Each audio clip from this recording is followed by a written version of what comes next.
Hey guys, this is विनय शुक्ला। कैसे हैं आप सब? आई थिंक आप सब बहुत अच्छे होंगे। So again welcome back to my YouTube channel the qualifiers academy, always one step ahead.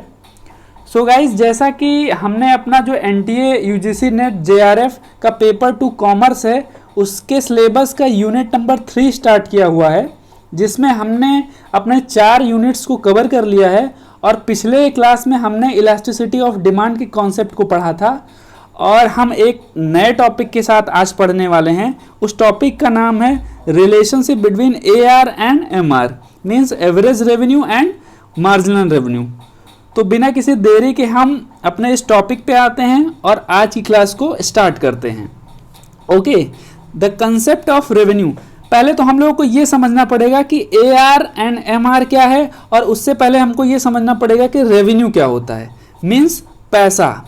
ठीक है, तो रेवेन्यू का मतलब होता है टोटल सेल्स। मतलब कोई भी अगर प्रोड्यूसर है या कोई भी बिजनेसमैन है तो उसकी जितनी टोटल सेल्स है उसको हम उसकी रेवेन्यू मानते हैं। ठीक है, उसको हम जो है रेवेन्यू बोलते हैं। यहाँ पे देखिए लिखा हुआ है, the revenue of a firm is its sales receipt और money receipt from the sale of a product. It is also called sale proceed. ठीक है, ये देखिए यहाँ पे लिखा हुआ है, it is also called sale proceed, means total sales. जो रेवेन्यू होता है उसका मतलब होता है टोटल सेल्स। ओके, अच्छा, वन थिंग इज रेवेन्यू और प्रॉफिट, ये दोनों अलग अलग टर्म होते हैं। रेवेन्यू मीन्स होता है टोटल सेल्स और प्रॉफिट का मतलब होता है कि हमारा जितना रेवेन्यू है उससे हम जब अपने कुछ जो खर्चे हमारे आते हैं उसको जब हम माइनस करते हैं, मतलब कॉस्ट को माइनस करते हैं, तो उस सिचुएशन को, उस जितना अमाउंट आता है उस अमाउंट को हम क्या बोलते हैं? प्रॉफिट बोलते हैं। ठीक है, तो यहाँ कुछ टर्म ये जो हम पहले समझ लेते हैं, उसके बाद में हम जब एवरेज रेवेन्यू और मार्जिनल रेवेन्यू पे आएंगे, जब इसके रिलेशनशिप पे आएंगे तो उसको हमको अच्छी तरीके से समझ में आएगा, वो चीज़ हमको अच्छी तरीके से समझ में आएगी। ठीक है, ओके। तो यहाँ देखिए इसका फॉर्मूला दिया हुआ है, प्रॉफिट का फॉर्मूला दिया हुआ है। प्रॉफिट का फॉर्मूला दिया हुआ है revenue minus cost, means total sales minus cost, total cost. ठीक है, तो इसको हम लोग बोलेंगे प्रॉफिट। और ये जो रेवेन्यू का फॉर्मूला यहाँ दिया हुआ है cost plus profit, means cost और प्रॉफिट को जब हम ऐड कर देंगे तो हमारे पास जो आएगा वो आएगा रेवेन्यू। ओके, तो आई थिंक आप लोगों को समझ में आ गया होगा कि रेवेन्यू क्या होता है और प्रॉफिट क्या होता है। ओके, ठीक है, आगे बढ़ते हैं। आगे हम लोग बढ़ते हैं। आगे हमारे पास दिया हुआ है टोटल रेवेन्यू क्या होता है, एवरेज रेवेन्यू क्या होता है, मार्जिनल रेवेन्यू क्या होता है। पहले तो इन चीज़ों को, इन टर्म को हम लोग समझ लेते हैं कि आखिर ये चीज़ें होती क्या हैं। ओके, बात आती है टोटल रेवेन्यू की। Total revenue means total sales. Okay, total revenue is the total money receipt of a producer corresponding to given level of output. इसका जो फॉर्मूला दिया हुआ है ये यहां लिखा हुआ है, आउटपुट इनटू प्राइस। ओके, तो इसको हम लोग बोलेंगे टोटल रेवेन्यू। मींस जितना हमारे पास जो हमारे पास आउटपुट है उसको जब हम प्राइस से मल्टीप्लाई करेंगे तो हमारे पास जो अमाउंट आएगा वो हमारा टोटल रेवेन्यू होगा। मींस टोटल आउटपुट को जब हम प्राइस से मल्टीप्लाई करेंगे उस सिचुएशन को हम लोग जो है टोटल रेवेन्यू बोलेंगे, मतलब उस अमाउंट को हम टोटल रेवेन्यू बोलेंगे। अच्छा, टोटल रेवेन्यू तो हो गया। अभी एवरेज रेवेन्यू क्या है? एवरेज रेवेन्यू सिर्फ और सिर्फ ये जो प्राइस दिया हुआ है यहाँ पे, ये प्राइस को हम जो है एवरेज रेवेन्यू मानते हैं। Means per unit revenue received from the sale of a commodity, मतलब पर यूनिट होता है ये। सिंपल भाषा में अगर समझे तो ये मतलब कुल मिला के आप कुछ भी मत देखिए कि यहाँ पे क्या लिखा हुआ है क्या नहीं लिखा हुआ है, सिर्फ और सिर्फ आप ये जानिए कि जो ये एवरेज रेवेन्यू होता है वो सिर्फ और सिर्फ होता है प्राइस। ये जो एवरेज रेवेन्यू होता है वो सिर्फ और सिर्फ क्या होता है? प्राइस। प्राइस को हम क्या बोलते हैं? Average revenue. ओके, ठीक है। तो यहाँ पे क्या लिखा हुआ है इसको हम देख लेते हैं एक बार, आपको और अच्छे से समझ में आ जाएगा कि average revenue is the price per unit revenue receive from the sale of a commodity. Okay, और इसका एक फॉर्मूला होता है, मींस कि टोटल, ये देखिए इसका फॉर्मूला जो होता है वो ये देखिए, जो ये टोटल रेवेन्यू होता है, ये हमारे पास टोटल रेवेन्यू है। जब इसको हम क्वांटिटी से डिवाइड कर देंगे TR अपॉन Q, ठीक है, इस सिचुएशन को हम एवरेज रेवेन्यू बोलेंगे। मीन्स जब टोटल रेवेन्यू को हम उसके क्वांटिटी से डिवाइड कर देंगे तो हमारे पास पर यूनिट रेवेन्यू आ जाएगी। ओके, तो ये हमारा होगा एवरेज रेवेन्यू, ठीक है। सिंपल सा कॉन्सेप्ट है, इसको आप जो है पढ़े भी होंगे पहले, और जो है और अच्छे से आप समझ लीजिए। अब हमारे पास क्या आया, मार्जिनल रेवेन्यू, टोटल रेवेन्यू, फिर एवरेज रेवेन्यू। हमारे पास जब टोटल रेवेन्यू को जो हम टोटल रेवेन्यू जो हमारा आता है उसको जो हम क्वांटिटी डिमांड मतलब क्वांटिटी से जो है डिवाइड कर देते हैं, उस कंडीशन में, उस सिचुएशन में हमको एवरेज रेवेन्यू मिलता है, ठीक है। अब हमारे पास ये टर्म है मार्जिनल रेवेन्यू। मार्जिनल रेवेन्यू क्या होता है, मार्जिनल रेवेन्यू वो रेवेन्यू होता है कि जब हम किसी एक्स्ट्रा यूनिट को सेल करने पे जो रेवेन्यू हमको मिलती है वो हमारा मार्जिनल रेवेन्यू होता है। Okay, marginal revenue is the change in total, ये change in total revenue on account of sale of one more or one less unit of output. मतलब एक एक्स्ट्रा यूनिट को बेचने पे जो हमको रेवेन्यू प्राप्त होता है उसको हम लोग मार्जिनल रेवेन्यू बोलते हैं। ओके, मार्जिनल रेवेन्यू का जो फॉर्मूला होता है हमारे पास वो होता है delta TR upon delta Q। Okay, अब ये डेल्टा क्या होता है, मीन्स चेंज, और यहाँ पे भी डेल्टा का मतलब चेंज, मतलब change in total revenue upon change in total quantity, मतलब चेंज इन क्वांटिटी। ओके, तो इस सिचुएशन को हम क्या बोलेंगे, मार्जिनल रेवेन्यू। आई थिंक आप लोगों को समझ में आ गया होगा कि टोटल रेवेन्यू क्या होता है, एवरेज रेवेन्यू क्या होता है और मार्जिनल रेवेन्यू क्या होता है। टोटल रेवेन्यू टोटल सेल्स होता है। ओके, जब हम अपने आउटपुट को, जब टोटल आउटपुट को प्राइस से मल्टीप्लाई कर देंगे उस सिचुएशन को हम टोटल रेवेन्यू बोलेंगे। जब टोटल रेवेन्यू को हम क्वांटिटी से डिवाइड कर देंगे, जो हमारे पास पर यूनिट रेवेन्यू आएगा वो हमारा एवरेज रेवेन्यू होगा। और जब हम एक्स्ट्रा यूनिट को सेल करने पे जो हमको रेवेन्यू प्राप्त होगी उसको हम जो है मार्जिनल रेवेन्यू बोलेंगे। ओके, सिंपल सा कॉन्सेप्ट था, आपको समझ में आ गया होगा। आगे बढ़ते हैं हम लोग। हमारे पास ये एक प्रैक्टिकल प्रॉब्लम दिया हुआ है, इसको हम लोग जो है देख लेते हैं। जैसे मैंने ये बोला था कि जो ये एवरेज रेवेन्यू होता है वो प्राइस के बराबर होता है, मीन्स प्राइस को ही आप समझ लीजिए कि प्राइस होता है। ये देखिए हमारे पास क्वांटिटी दिया हुआ है, यूनिट दिया हुआ है, आउटपुट जो हमारे पास है, ये हमारे पास टोटल रेवेन्यू है, ये हमारे पास मार्जिनल रेवेन्यू है। ये हमारे पास एक यूनिट है और ये हमारे पास प्राइस 10 है। ये हमारे पास यहाँ पे कांस्टेंट दिया हुआ है, प्राइस को कांस्टेंट रखा गया हुआ है। 1 यूनिट है तो ये हमारे पास प्राइस है। 2 यूनिट पे हमारे पास प्राइस जो है 10 रुपीज़ है। 3 पे भी 10 है, 4 पे भी 10 है और 5 पे भी 10 है।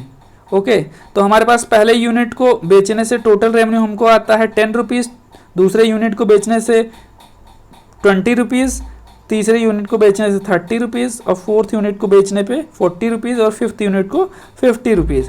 ठीक है, प्राइस हमारे पास कांस्टेंट है, मींस AR हमारे पास कांस्टेंट है। और जो हमारे पास इसके बाद जो मार्जिनल रेवेन्यू निकलता है, अब देखिए ये पहली यूनिट में हमारे पास जो पहले से इसका जो फॉर्मूला होता है वो होता है TRN माइनस TRN माइनस 1। ठीक है, ये हमारे पास इसका फॉर्मूला होता है। मींस कि जो हमारे पास एक्स्ट्रा यूनिट जब हम सेल करते हैं तो उसको सेल करने पे जो हमको रेवेन्यू रिसीव्ड होता है वो हमारा मार्जिनल रेवेन्यू होता है। मतलब ये देखिए एक यूनिट यहाँ था तो पहले तो कुछ था नहीं, ठीक है, तो यहाँ हमारे पास पहले क्या था, 0 था। ठीक है, ये हमारे पास जो रेवेन्यू था पहले वो 0 था, ठीक है। तो अभी जो हमारे पास रेवेन्यू रिसीव हुई, इसको अगर इससे माइनस करेंगे तो हमारे पास क्या आएगा, 10 आएगा, ठीक है। अभी हमारे पास ये 10 हो गया है, ठीक। अब जो दूसरी क्वांटिटी जो हम पहले एक यहाँ बेचे थे, ठीक, इसको बेचने पे हमको टोटल रेवेन्यू मिला था 10 रुपीज़, ठीक है। तो इसके और इसके बीच के, एक मिनट जरा हम इसको इरेज कर, ये जब इसके और इसके बीच में क्वांटिटी का जो डिफरेंस है वो है 1 क्वांटिटी, ठीक है। और इसके जब बीच का जो टोटल रेवेन्यू का डिफरेंस है वो है हमारे पास 10, ठीक है। तो ये देखिए, जब इसको बेचने पे हमको जो टोटल रेवेन्यू मिला वो 20 रुपया मिला, और पहले से जो हमारे पास रेवेन्यू था वो था हमारे पास 10 रुपीज़, ठीक है। तो इसको एक एडिशनल यूनिट बेचने पे जितना रेवेन्यू हमको मिलता है वो हमारा मार्जिनल रेवेन्यू होता है। तो एक एडिशनल यूनिट बेचने पे हमको कितना रेवेन्यू रिसीव हुआ, वो 10 रुपीज़, मतलब 10 रुपीज़ हुआ, ठीक है।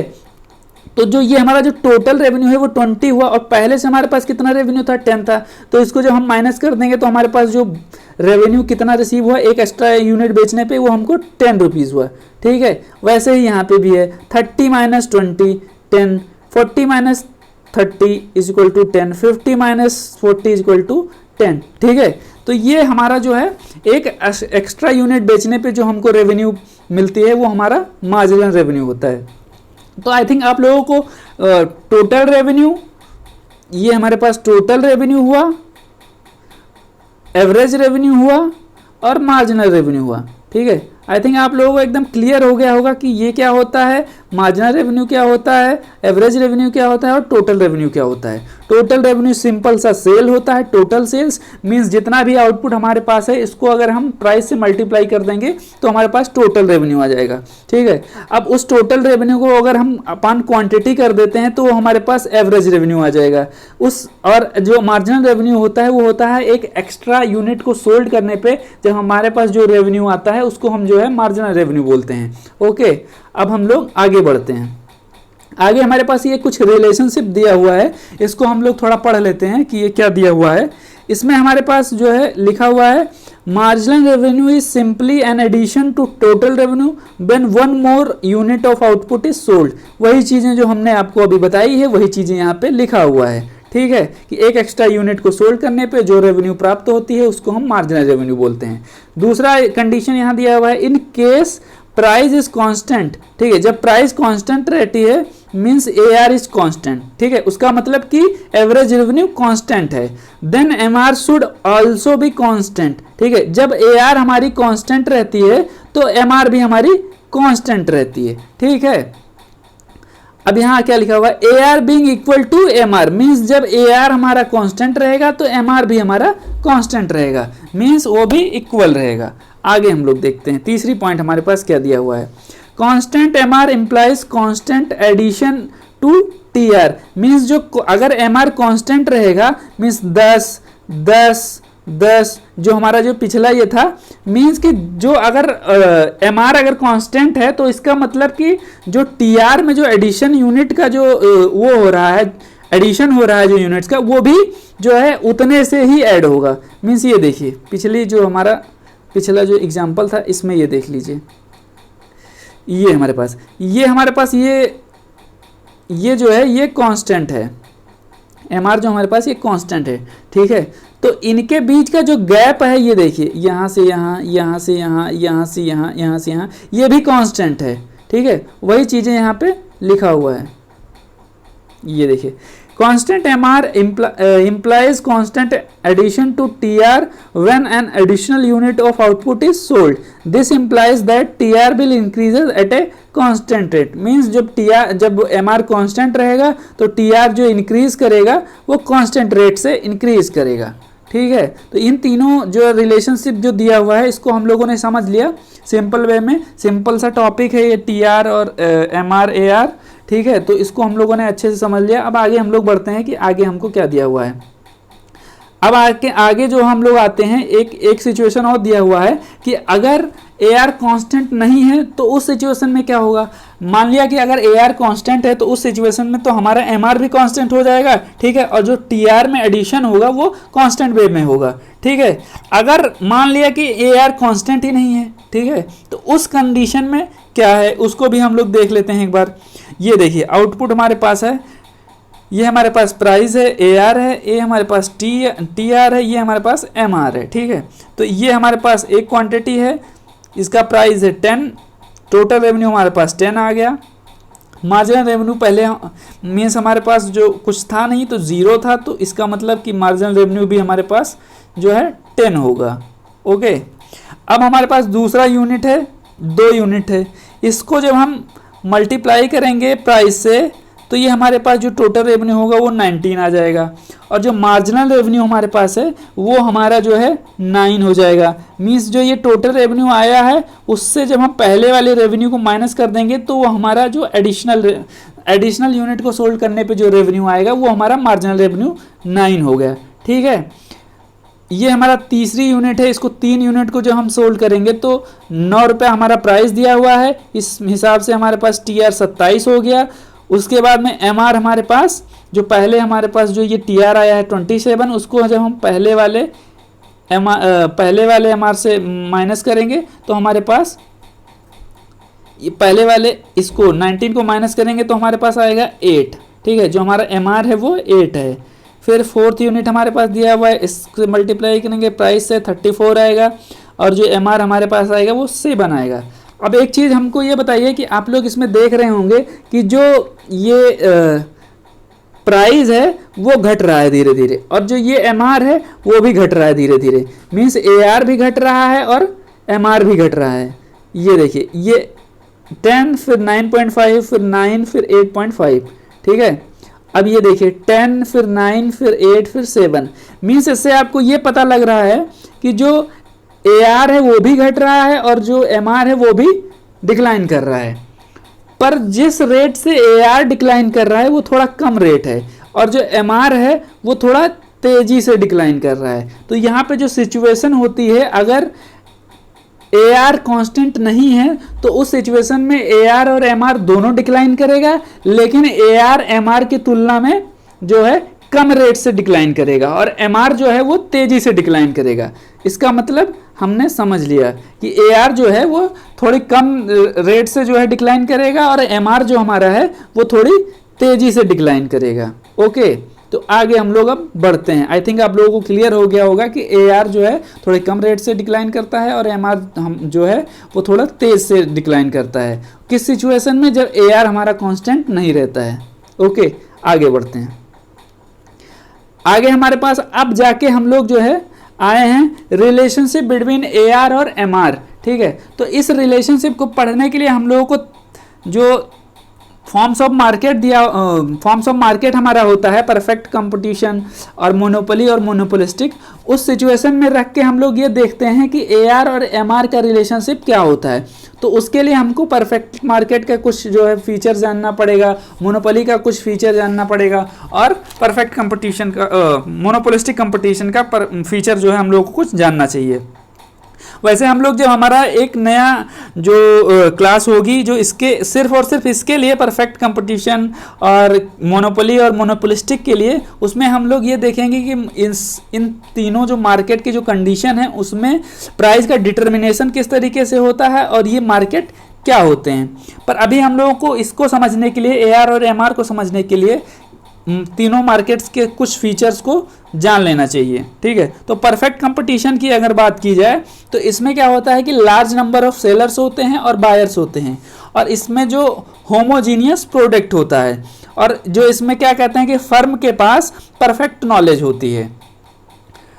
ओके, और इसमें फ्री एंट्री और फ्री एग्जिस्ट होती है। तो मीन्स इसके कुछ जो है हमने फीचर्स जाने कि मीन्स पहला जो फीचर हमारे पास large number of buyers and seller होते हैं, दूसरा हमारे पास होमोजीनियस प्रोडक्ट होता है, तीसरा हमारे पास है परफेक्ट नॉलेज अबाउट फर्म होता है। ठीक है, फर्म को जो है परफेक्ट नॉलेज होता है, इसमें फिर फ्री एंट्री एंड एग्जिट होती है, फिर इसके बाद में हमारे पास है नो ट्रांसपोर्टेशन कॉस्ट होता है। तो ये सारे फीचर्स हमारे जो है परफेक्ट कंडीशन के, परफेक्ट कम्पिटिटिव मार्केट के जो है ये फीचर्स थे। ठीक है, अब इस कंडीशन में हम लोग देखते हैं कि ए आर और एम आर का क्या रिलेशनशिप है।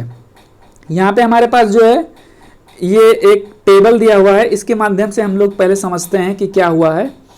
कि जब हमारे पास एक क्वांटिटी है, ठीक है, और प्राइस जो हमारे पास है, ये परफेक्ट कंपटीशन में जो है, ये देखिए, ये इसका पहले ये देख लेते हैं इसका डायग्राम ये हमारे पास जो प्राइस होता है वो कांस्टेंट होता है, मीन्स AR हमारे पास कांस्टेंट होता है। अब हमने पहले पढ़ा हुआ था कि अगर हमारे पास AR कांस्टेंट है, ठीक है, जो हमने पहले पढ़ा हुआ है कि AR हमारे पास अगर कांस्टेंट है तो हमारा जो MR होता है वो अपने आप कांस्टेंट हो जाता है।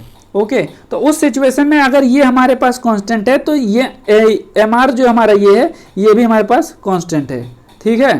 तो इसलिए ये देखिए इसका डायग्राम है, इसके डायग्राम से हमको ये समझ में आता है कि ये देखिए ये परफेक्ट कंपटीशन का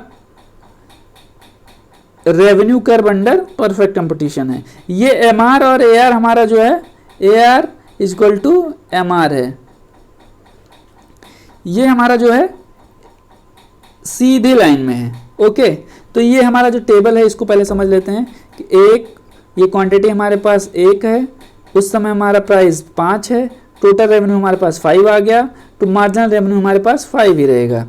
दूसरी क्वांटिटी जब 2 क्वांटिटी को हम लेते हैं तो प्राइस हमारा 5 ही रहता है और हमारे पास जो टोटल रेवेन्यू है वो 15 हो जाता है, ठीक है, और मार्जिनल रेवेन्यू हमारे पास 5 रहता है, ठीक है। जब 10 माइनस 5 कर देते हैं तो हमारे पास 5 बचेगा। अच्छा, एक चीज़ हमने एक तीसरी कंडीशन भी पढ़ी थी कि जब हमारे पास MR कांस्टेंट रहता है तो हमारे पास जो TR होता है वो जो जिस रेट में जो बढ़ता है वो रेट भी कांस्टेंट रहता है। जैसे 5 से 10, 10 से 15, 15 से 20, ये हमारा जो बढ़ने का जो रेट है वो है 5, ठीक है। ये कांस्टेंट रेट से TR भी बढ़ता है।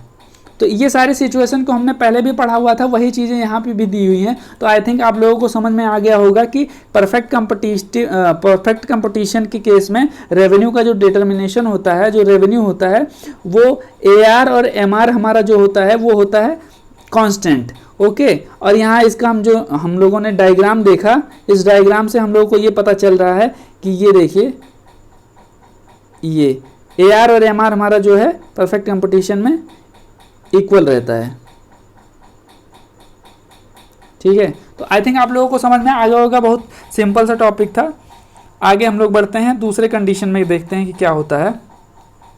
दूसरा हमारे पास है रेवेन्यू कर्व इन मोनोपोली मार्केट। अब जो है हमारा परफेक्ट कंपटीशन तो हो गया, ठीक है, कि उसमें हमारा MR और AR जो है कांस्टेंट रहता है। दूसरा हमारे पास कंडीशन है कि रेवेन्यू कर्व इन मोनोपोली मार्केट। मोनोपोली मार्केट में क्या होता है सिचुएशन, मोनोपोली मार्केट में ये होता है कि AR और MR कर्व जो होते हैं वो डाउनवर्ड स्लोप में जो है डाउनवर्ड स्लोप में होते हैं, from right to left to right, ठीक है, जो हमारे लेफ्ट से राइट की तरफ डाउनवर्ड स्लोप में जाते हैं। जो हमारे रेवेन्यू कर्व होते हैं वो डाउनवर्ड स्लोप में जाते हैं, ऐसे जाते हैं। एक मिनट में दिखा देता हूँ आप लोगों को, ये देखिए ये हमारे पास ऐसे जाते हैं, ऐसे जाते हैं, ठीक है। ये हमारे पास MR हुआ और ये हमारे पास AR हुआ, ठीक है। अब हमने पहले जो पढ़ा हुआ था अपने उसमें क्या कहते हैं, जब हम लोग 2-3 पॉइंट पढ़े थे पहले, 2-3 कंडीशन को जो हम लोग पढ़ रहे थे, तो उसमें एक कंडीशन दिया हुआ था कि जब MR और AR दोनों स्लोप, जो इनका जो स्लोप होता है वो डाउनवर्ड स्लोप होता है, और जब ये लोग घटते हैं, जब डिक्लाइन करते हैं, तो MR जो होता है वो AR से तेजी से घटता है। मीन्स जो MR का डिक्लाइनिंग रेशियो होता है वो तेजी से घटता है और AR से ज़्यादा होता है। तो उस सिचुएशन में यहाँ भी होता है, ये देखिए MR और AR, मतलब MR जो है वो नीचे है AR के, मीन्स जो MR है वो तेज़ी से घट रहा है। वही सिचुएशन यहाँ भी दिया हुआ है और वही चीज़ें यहाँ भी लिखी हुई हैं। तो आई थिंक आप लोगों को एकदम क्लियर हो गया होगा कि MR तेज़ी से घटता है, AR थोड़ा कम तेज़ी से घटता है। Under monopoly the AR curve and MR curve slope downward from left to right. It means that if a monopolist desire to sell more, he has to reduce price of a product। मतलब कि अगर कोई monopolist है, अगर वो चाहता है कि ज़्यादा से ज़्यादा अगर सेल करना चाहता है तो वो अपने प्राइस को रिड्यूस करना पड़ेगा उसको। A monopolist by definition is a price maker. अगर डेफिनीशन की बात की जाए तो मोनोपोली में जो मोनोपोलिस्ट होता है वो प्राइस मेकर होता है, मीन्स। अच्छा, एक चीज़ पहले मैं आप लोगों को ये बता दूं कि जो मोनोपोली का जो कुछ फीचर्स होता है, उसके फीचर्स में पहला फीचर होता है कि एक सेलर होता है। मोनोपोली का जो मार्केट होता है वो होता है एक सेलर और लार्ज नंबर ऑफ बायर्स। और जो इसमें एंट्री और एग्जिट की कंडीशन होती है, एग्जिट की कंडीशन होती है बिजनेसमैन के लिए, वो रिस्ट्रिक्शन रहता है इसमें, ठीक है। इसमें जल्दी कोई एंटर नहीं कर पाता इस मार्केट में और जल्दी कोई एग्जिट नहीं कर पाता है, ठीक है। और इसमें जो सब्सटीट्यूट गुड्स होते हैं वो नो क्लोज सब्सटीट्यूट होते हैं, मतलब इनके कोई जो ये गुड्स होते हैं इसमें सब्सटीट्यूट गुड्स नहीं होते हैं, इनके कोई सब्सटीट्यूट्स नहीं होते हैं, ठीक है। तो ये सारे इसके मोनोपोली के जो फीचर्स हैं उस फीचर्स को देखते हुए हम लोग जो है इसको पढ़ेंगे। अब देखिए इसमें क्या लिखा हुआ है, a monopolist by definition is a price maker, means monopolist जो होता है वो प्राइस मेकर होता है। Being a single seller of the product, means जो हमने अपना फीचर्स पढ़ा हुआ है कि वन सेलर होता है और लार्ज नंबर ऑफ बायर होते हैं, तो वही यहाँ पे लिखा हुआ है कि सिंगल सेलर होता है और फिर product in the market he can fix what ever price he wishes, मतलब वो जो चाहे वो प्राइस जो है फिक्स तो कर सकता है, but he can sell more quantity, ठीक है। अगर वो ज़्यादा क्वांटिटी में बेचना चाहता है तो क्या करेगा वो, only if he lowers the price of his product, मतलब उसको प्राइस को अपने कम करना पड़ेगा, ठीक है। तो ये था इसका मोनोपोली का सिचुएशन। अब हम आगे इसके जो है टेबल को समझेंगे, table of revenue under monopoly, ठीक है। अब देखिए ये हमारे पास सेल्स है और ये हमारे पास AR है, ये हमारे पास TR है, ये हमारे पास MR है। सेल्स हमारे पास एक यूनिट पे प्राइस हमारे पास 10 रुपीज़ था, टोटल रेवेन्यू हमारे पास 10 आ गया, फिर हमारे पास मार्जिनल रेवेन्यू 10 ही रहेगा। जो दूसरा यूनिट 2 यूनिट जब हम लोग बेचते हैं तो एवरेज रेवेन्यू मीन्स प्राइस हमारे पास 9 है, इसमें टोटल रेवेन्यू हमारे पास 18 आ गया। 18 को जब हम 10 से माइनस करेंगे तो हमारे पास 8 बचा, ठीक है।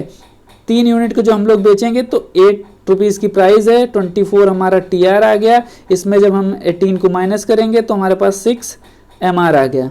4th यूनिट पे हम लोग 7 यूनिट, जो 7 है हमारा वो प्राइस है, वो 28 हमारा TR हो गया, फिर 28 में से 4 अगर माइनस करेंगे तो हमारे पास क्या बचेगा 4। मीन्स ये देखिए जो हमने पहले यहाँ बात की थी कि AR और MR दोनों घटता है, लेकिन जो AR का जो घटने का रेशियो होता है वो MR के रेशियो से जो है कम होता है। मीन्स जो ये MR हमारा होता है वो जल्दी से घटता है और MR जो हमारा AR हमारा होता है वो कम तेजी से घटता है, ठीक है। ये देखिए ये डायग्राम में अगर हम देखते हैं तो वही चीज़ें यहाँ पे बनाई हुई हैं। ये हमारा MR है, ये हमारा AR है। जो AR है वो हमारा वो कम तेज़ी से घट रहा है और जो MR है हमारे पास, AR जो हमारा है वो इसका डिक्लाइनिंग रेशियो कम है और MR जो हमारा है वो बहुत तेज़ी से घट रहा है, ठीक है। तो ये था हमारा रिलेशनशिप AR और MR का किस कंडीशन में, मोनोपोली के कंडीशन में, मोनोपोली मार्केट के कंडीशन में। आगे हम लोग बढ़ते हैं, हमारे पास लास्ट जो कंडीशन बचा हुआ है वो हमारे पास मार्केट है मोनोपोलिस्टिक, ठीक है। उसको भी हम लोग पढ़ लेते हैं। Revenue curve under monopolistic competition, ठीक है। जो रेवेन्यू कर्व है वो मोनोपोलिस्टिक कंपटीशन के अंडर में कैसा होता है। Like under monopoly AR curve of firm under monopolistic competition also slope downward, ठीक है। इसका भी स्लोप जो है वो डाउनवर्ड ही है, जैसे ये दिया हुआ है इसमें ऐसे दिया हुआ है, ये भी ऐसे ही रहता है, ठीक है। इसका भी घटने का जो रेशियो होता है वो MR का ज़्यादा तेज से घटता है और AR जो होता है वो कम तेजी से घटता है, ठीक है। However, the difference is that AR curve under monopolistic competition is more elastic than monopoly. Means ये देखिए ये हमारा मोनोपोली है, इसमें ये जो कर्व है इसका, एक मिनट मैं आपको सही से समझा देता हूँ। ये देखिए ये हमारे पास हुआ मोनोपोली, ये देखिए ये इसका जो रेशियो है ये ऐसे है मोनोपोली में। अब हमारे पास है मोनोपोलिस्टिक, इसका जो है ये देखिए ये थोड़ा इलास्टिक है, ठीक है। ये हमारा इलास्टिक है, ये मोनोपोलिस्टिक है, ये हमारे पास मोनोपोली है, ये थोड़ा कम इलास्टिक है, ये देखिए, ठीक है। तो इससे हमको इसका जो कारण होता है, इसका जो रीजन होता है वो होता है lack of close substitute for the monopoly product and available close substitute for a firm under monopolistic competition. जो मोनोपोली की सिचुएशन होती है इसमें जो क्लोज सब्स्टिट्यूट होते हैं वो क्लोज सब्स्टिट्यूट नहीं होते हैं, जबकि मोनोपोलिस्टिक के कंडीशन में हमारे पास सब्स्टिट्यूट्स अवेलेबल होते हैं। तो और हमने जब पढ़ा था law of elasticity of demand को जो हमने पढ़ा था, तो हमने पढ़ा था कि जो है ये देखिए जब हमने पढ़ा था इलास्टिसिटी ऑफ डिमांड को, तो हमने पढ़ा था कि जो हाँ जब सब्स्टिट्यूट गुड्स के केस में हमारे पास जो डिमांड होती है वो मोर इलास्टिक होती है, मीन्स जो डिमांड कर्व होती थी वो मोर इलास्टिक होती थी, ठीक है। इसीलिए हमारे पास जो मोनोपोलिस्टिक कंडीशन में जो ये रेवेन्यू का जो एवरेज रेवेन्यू और मार्जिनल रेवेन्यू का जो कर्व है वो मोर इलास्टिक है, ठीक है। सेम है दोनों, मोनोपोली की भी अगर देख लेते हैं और मोनोपोलिस्टिक का देख लेते हैं तो जो डायग्राम है वो सेम बनता है, पर जो इसका इलास्टिसिटी है मतलब इलास्टिक होता है, मोनोपोलिस्टिक में थोड़ा ज़्यादा इलास्टिक होता है और मोनोपोली में थोड़ा ऐसे होता है, कम इलास्टिक होता है, ठीक है। तो मेन डिफरेंस यही है। आई थिंक आप लोगों को एकदम क्लियर हो गया होगा कि मोनोपोली में मार्केट का जो एमआर और एआर जो है किस तरीके से होता है और मोनोपोलिस्टिक में किस तरीके से होता है। मोनोपोली में थोड़ा कम इलास्टिक होता है, मोनोपोलिस्टिक में थोड़ा ज़्यादा इलास्टिक होता है। सिंपल सा कॉन्सेप्ट है और सिंपली वे में मैं आप लोगों को बताने की कोशिश कर रहा हूँ, तो आई थिंक आप लोगों को समझ में आ गया होगा। ओके, अब हमारे पास जो इसको हम लोग कर्व में भी देख लेते हैं, इसका जो कर्व कैसे बनता है रेवेन्यू कर्व, ठीक है। ये हमारे पास एमआर है, ये हमारे पास एआर है, ठीक है। ये देखिए, ये हमारे पास आउटपुट है, ये हमारे पास प्राइस है। जैसा कि हम लोगों ने पहले पढ़ा है कि ये हमारे पास थोड़ा मोर इलास्टिक है। मोनोपोली वाला अगर देख लेते हैं तो ये देखिए मोनोपोली का है, ये मोनोपोली का नहीं है। एक मिनट फिर से थोड़ा बना देता हूँ। ये हमारे पास मोनोपोली है, ठीक है, और ये हमारे पास थोड़ा ज़्यादा इलास्टिक है, इसमें थोड़ा ज़्यादा गैप है, इसमें थोड़ा कम गैप है। इसका जो कारण होता है वो होता है substitutes goods, availability of substitutes, means इसके केस में ज़्यादा सब्स्टिट्यूट अवेलेबल रहते हैं, इसमें सब्स्टिट्यूट्स नहीं होते हैं, ठीक है। तो आई थिंक हम लोगों ने आज क्या पढ़ा कि रिलेशनशिप बिटवीन एआर और एमआर के बीच में क्या रिलेशनशिप होता है, वो भी डिफरेंट मार्केट में। हमने पढ़ा परफेक्ट कंपटीशन के केस में क्या होता है, फिर हमने पढ़ा मोनोपोली के केस में क्या होता है, और हमने फिर पढ़ा मोनोपोलिस्टिक कंपटीशन के केस में क्या होता है। परफेक्ट कंपटीशन में हमारे पास एआर एमआर जो है सेम होते थे, बराबर होते थे। मोनोपोली के केस में हमारे पास एमआर और एआर जो है घटते तो हैं, पर एआर जो है कम तेजी से घटता है और एमआर जो है वो ज़्यादा तेजी से घटता है। मोनोपोलिस्टिक में भी यही सेम कंडीशन होती है, पर इसमें थोड़ा जो इलास्टिसिटी होती है एमआर और एआर के बीच में वो ज़्यादा होती है, इसमें जो गैप होता है वो ज़्यादा होता है। क्योंकि, और ये गैप क्यों ज़्यादा होता है, क्योंकि हमारे पास मोनोपोली में क्लोज सब्स्टिट्यूट अवेलेबल नहीं होते हैं और मोनोपोलिस्टिक के केस में क्लोज सब्स्टिट्यूट्स अवेलेबल होते हैं।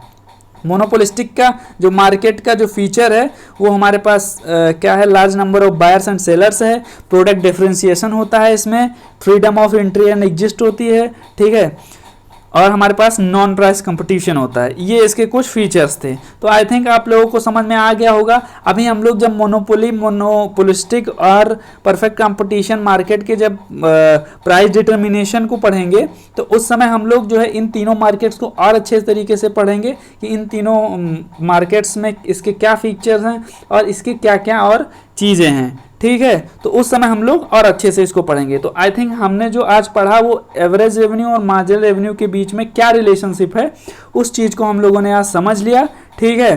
तो आप जो हमारी अगली क्लास होगी उसमें हम लोग जो है इसके आगे का टॉपिक्स पढ़ेंगे। तब तक के लिए आप इस वीडियो को जो है एक बार फिर से देखिएगा और रिवीजन करिएगा, और अब जो चीज़ें आपको समझ में नहीं आए होंगी तो आप प्लीज़ कमेंट बॉक्स में ज़रूर बताइएगा। और अगर कुछ चीज़ें और अपना सजेशन आप अगर देना चाहते हैं कुछ, तो ज़रूर कमेंट बॉक्स में आप अपना सजेशन दे सकते हैं, ठीक है। तो अब हम लोग जो है अगली क्लास में मिलेंगे। तब तक के लिए जो है आप इस वीडियो को ज़्यादा से ज़्यादा शेयर करिए और इस चैनल को सब्सक्राइब करिए ताकि आपकी NTA UC NET JRF की प्रिपरेशन अच्छी हो। और अब हम लोग जो है कल नेक्स्ट क्लास में मिलेंगे। तब तक के लिए जय हिंद।